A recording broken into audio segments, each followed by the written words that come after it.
Mamute vive, homem vive. Homem com fome, homem caçar mamute. Mamute extinto. Homem triste. Homem lembrar mamute. Homem fazer horrores biológicos além da compreensão para ressuscitar mamute.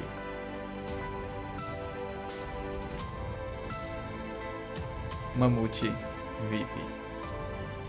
Homem caçar mamute. Desde que a ideia de desextinção surgiu, o mamute é provavelmente uma das primeiras coisas que vem na cabeça. Eu sinto muito, cara, mas você é tipo uma galinha, só que pior. Talvez esse seja o meio termo entre o cara chato que nunca sonhou com nada absurdo na vida e o maluco que assistiu Jurassic Park e acredita que vai ver um T-Rex algum dia. Inclusive, para explicar um pouco, desextinção é um termo que significa o ato de trazer uma espécie que foi extinta ou algo que se assemelha a ela de volta ao mundo. No começo, isso era completamente coisa de ficção científica, mas a gente já chegou em um ponto em que existem laboratórios e empresas reais levando a sério essa ideia. Inclusive, recentemente saiu a notícia sobre a criação por engenharia genética de camundongos lanosos. Esses camundongos seriam uma etapa no objetivo final de desextinguir os mamutes. E mais recentemente ainda, teve uma notícia bem famosa em que essa mesma empresa chegou e falou: sabe o lobo terrível? Aquele bicho que aparece em Game of Thrones, que foi extinto há alguns milhares de anos? Pois é, a gente ressuscitou ele. 100% real, não é meme. Aí eles vieram com os lobinhos, tiraram foto, chamaram até o escritor pra ver os bichos. Sim, Martin, o próximo livro sai quando? Carai, como é que você tá falando? Genética. Mano, sério, isso tava tipo em todo lugar por pelo menos uma semana. E no fim eles tiveram que admitir que era de fato um meme. Mas calma, também não é como se eles tivessem pintado os lobos de branco para vender com skin rara. Os animais eram realmente geneticamente modificados, utilizando os mesmos princípios que eles usaram para fazer os camundongos lanosos. Só que realisticamente essa criação é muito mais um lobo comum com alguns genes alterados, o que só para deixar claro, não é fácil de se fazer, do que de fato aquela criatura pré-histórica que já se extinguiu sendo realmente trazida de volta. Mas então, como seria possível desextinguir algo de uma forma verdadeira? É o que eu vou tentar explicar. A ideia de ressuscitação de uma espécie na sua forma mais conhecida é basicamente utilizar a tecnologia da clonagem para desenvolver um embrião com DNA de uma espécie extinta e uma barriga de aluguel, que no caso será algum animal existente próximo dessa espécie. E para dar um exemplo disso, temos um dos únicos casos bem-sucedidos em que um animal extinto foi trazido de volta. O bucardo era uma subespécie da cabra selvagem espanhola, com ênfase no era.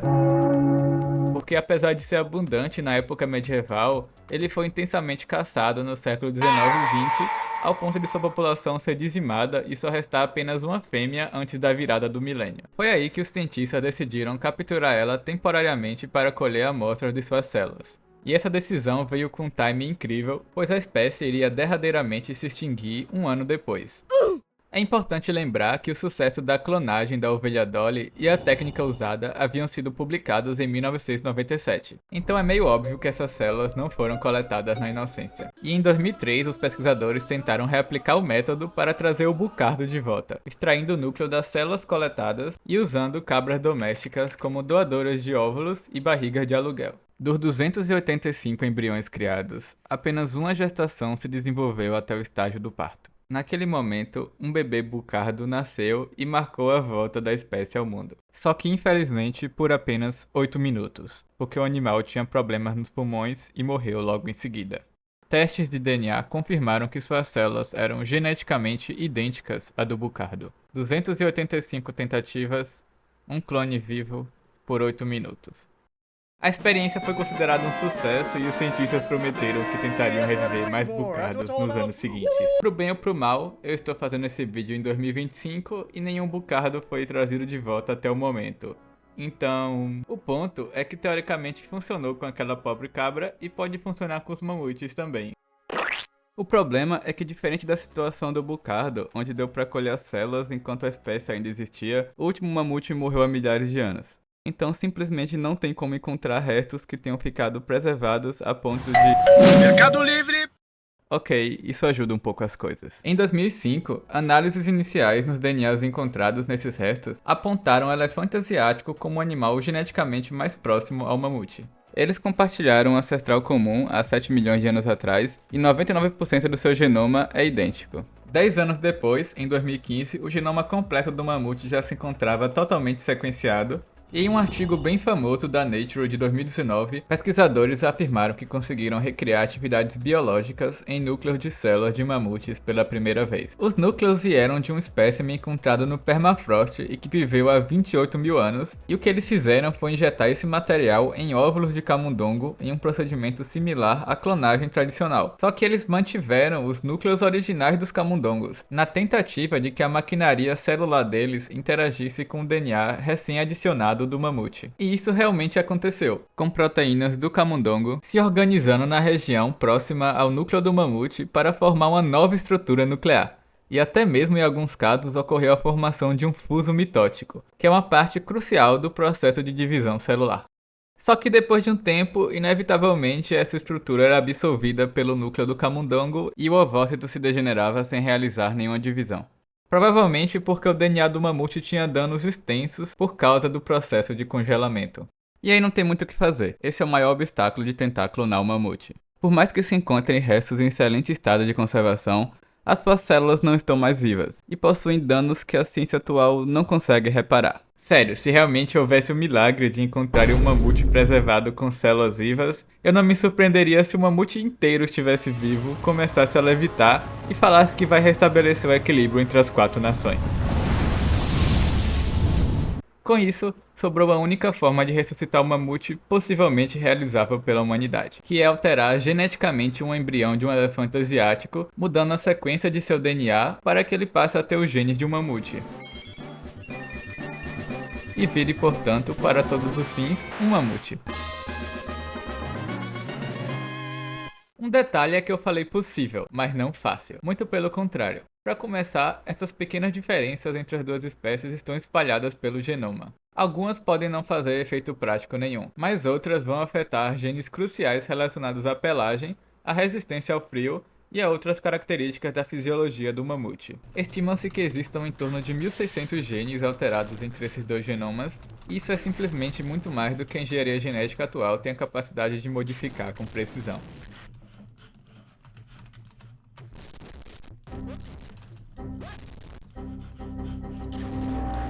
Além do mais, o próprio animal-alvo dificulta o processo. O elefante asiático é uma espécie atualmente ameaçada de extinção e considerado um dos animais mais inteligentes, o que torna difícil criar eles de forma saudável em cativeiro. E mesmo desconsiderando toda essa parte, simplesmente não sabemos tanto de elefantes assim. E pode até acontecer dos métodos mais usados de edição do DNA nem funcionarem nele. E mesmo se eles funcionarem, a gestação média de um elefante pode durar quase 2 anos, o que é tipo um pouco mais se comparado com os animais que usamos para experimentos. Um camundongo, por exemplo, leva somente em torno de 20 dias para nascer.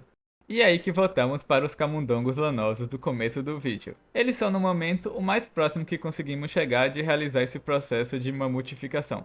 Sim, eu vou agir como se essa palavra realmente existisse. Basicamente, o objetivo do experimento era conseguir de alguma forma fazer os camundongos terem alguns traços que você encontraria em um mamute. E para isso, eles seguiram 2 abordagens. A primeira foi procurar mutações já conhecidas em genes de camundongos que trouxessem as mudanças desejadas na pelagem do animal. Por exemplo, o gene FGF5 parece regular o tamanho do pelo, e uma versão mutante disfuncional desse gene resulta em um ratinho com a pelagem consideravelmente maior. Também tem uma mutação no gene FAM83G, que muda a textura da pelagem, tornando-a lanosa como a dos mamutes. E outra no gene MC1R, que troca a cor dos pelos para o dourado.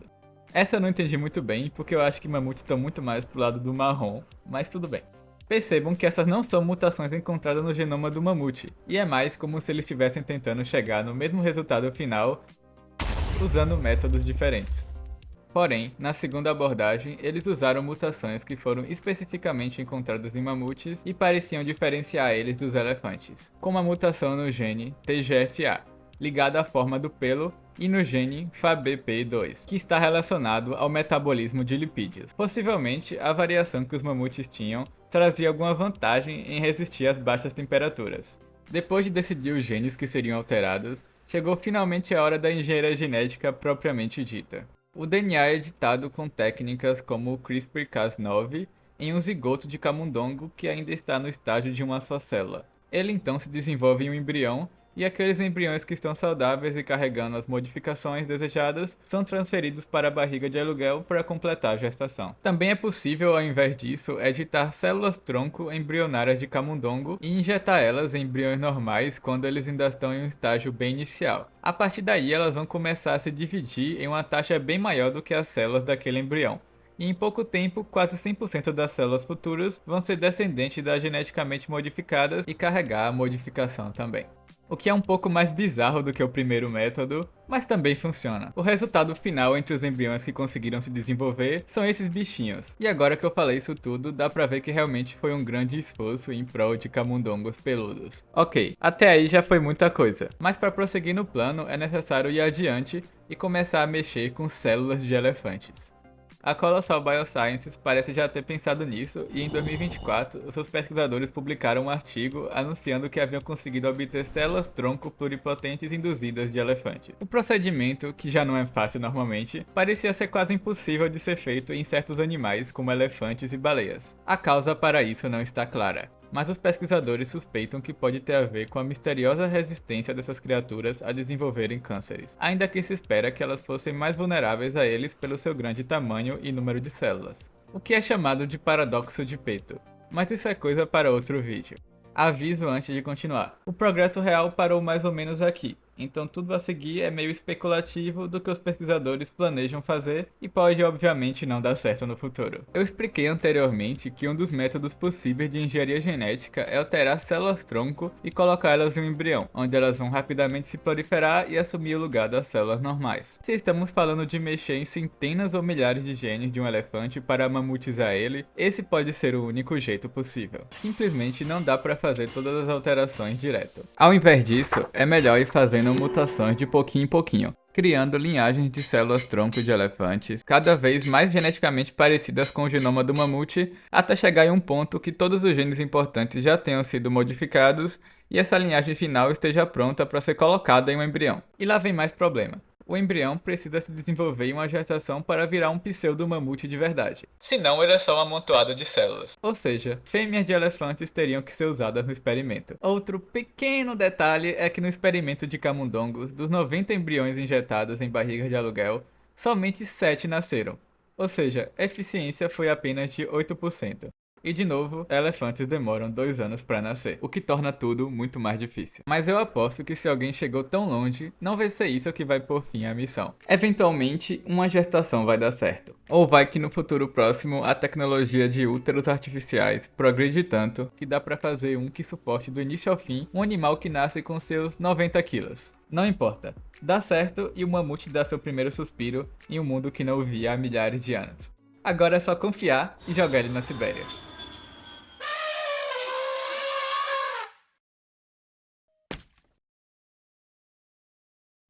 Bem, o tutorial tá aí. Agora sobre considerações finais, é um objetivo definitivamente bem difícil. Teoricamente possível, mas com muitas etapas onde as coisas podem dar errado. Além de que ele é eticamente questionável, em vários pontos. Talvez trazer os mamutes de volta à vida possa ser útil a algum habitat específico ou ajudar nos esforços de conservação. Então há um certo potencial positivo, mas eu acho que os benefícios mesmos viriam de aplicar o que se descobriu ressuscitando o mamute em outras áreas do conhecimento. Enfim, independentemente de sua opinião sobre a volta do mamute, acho que é legal saber um pouco sobre o que está sendo feito. E espero que esse vídeo possa ter ajudado nisso. É isso, tchau tchau.